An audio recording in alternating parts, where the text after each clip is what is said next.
Assalamualaikum warahmatullahi wabarakatuh. Salam sejahtera untuk kita semua. Sebelumnya saya ucapkan terima kasih kepada Bapak Nanda Narendra memberikan kesempatan bagi saya dan kelompok saya untuk membahas materi bab 12 tentang teknologi informasi dalam bisnis.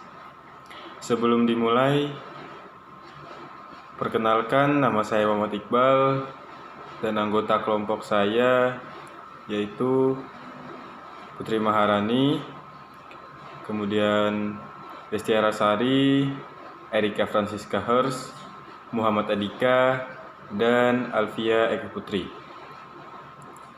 Baik, langsung saja kita masuk ke pembahasan tentang teknologi informasi dalam bisnis. Yang pertama adalah peranan IT dalam bisnis. Teknologi informasi yang berkembang saat ini juga telah mengubah fungsi bisnis, dan kehadiran internet telah mengubah ruang lingkup bisnis. Saat ini banyak bisnis yang dijalankan melalui sistem online yang dikenal dengan nama e-commerce. Teknologi informasi dalam bisnis ini juga mempermudah pelanggan untuk bisa memperoleh informasi mengenai produk yang ditawarkan, pembelian, pembayaran, bahkan dalam pencapaian feedback. Pelanggan dapat memperoleh informasi secara real time, tidak terbatas tempat dan waktu. Dengan pertumbuhan e-commerce, bisnis memiliki tanggung jawab untuk mengambil tindakan dalam melindungi keamanan dan privasi konsumen online. Dengan adanya e-commerce juga mempermudah pelanggan dalam melakukan pembelian produk secara online kapanpun, dimanapun. Perkenalkan, nama saya Muhammad Adika. Saya akan mempresentasikan tentang dampak keuntungan dan kerugian IT dalam bidang bisnis. Keuntungan untuk perusahaan, yang pertama, bisnis berbasis IT dapat mempermudah transaksi.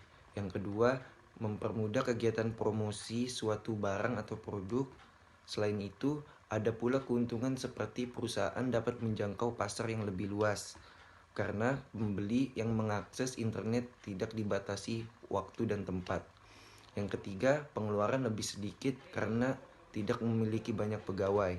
Yang keempat, harga barang lebih murah karena biaya operasional murah.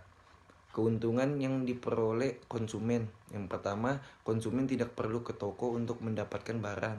Yang kedua, pembeli dapat menghemat waktu dan biaya perjalanan. Yang ketiga, konsumen dapat membandingkan harga dari pemasangan iklan lain di internet. Yang keempat, konsumen dapat membeli barang yang di dalam negeri tidak ada. Yang kelima, harga barang lebih murah. Kerugian yang diperoleh oleh konsumen, yang pertama, dengan mudahnya melakukan transaksi di internet menyebabkan akan semakin memudahkan pula transaksi yang dilarang seperti transaksi barang, selundupan, atau transaksi narkoba. Yang kedua, hal yang sering terjadi adalah pembobolan rekening suatu lembaga atau perorangan yang mengakibatkan kerugian finansial yang besar.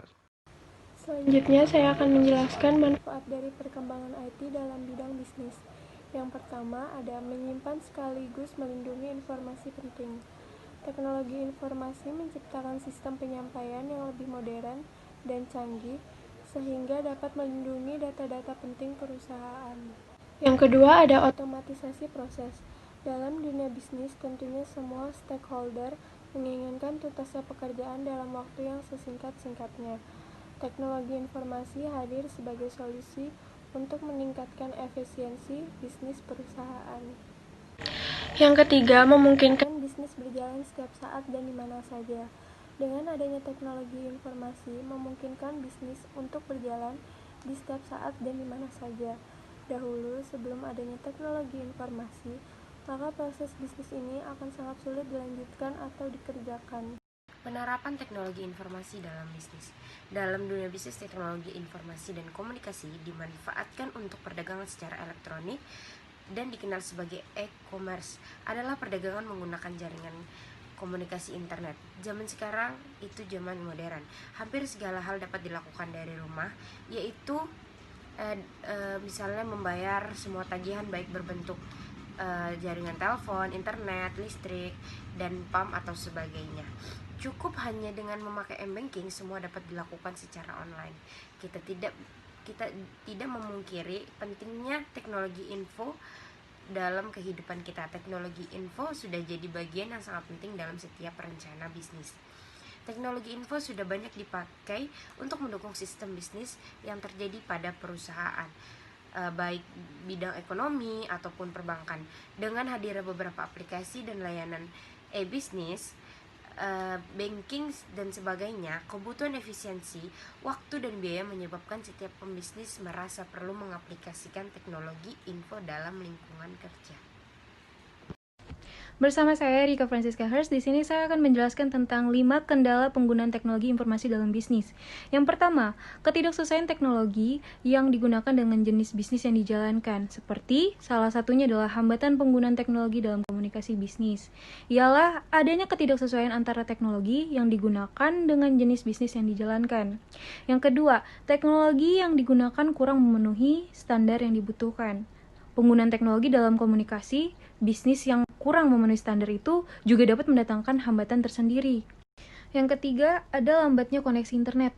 Koneksi internet yang lambat menyebabkan lambatnya pengiriman data dan membuat organisasi atau perusahaan enggan untuk menggunakan internet dalam menjalankan bisnisnya, karena itu adalah dampak yang buruk jika lambatnya koneksi internet terjadi.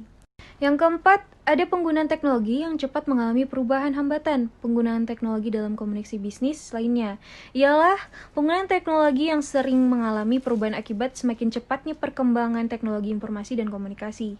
Dan yang terakhir, ada validasi. Sebagian ahli teknologi informasi merasa tidak nyaman ketika harus menanyakan atau meyakinkan atasan terkait kebutuhan teknologi untuk organisasi atau bisnis.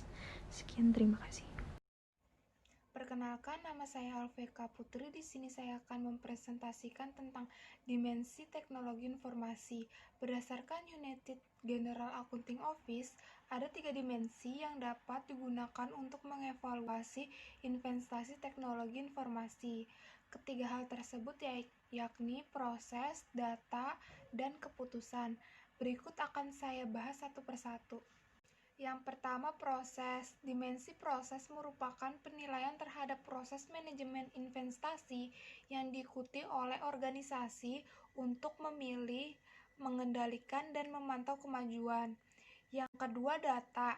Proses investasi TI tidak dapat berjalan tanpa keakuratan, keabsahan, memperbarui data berdasarkan biaya proyek, manfaat, serta risiko dari sebuah data.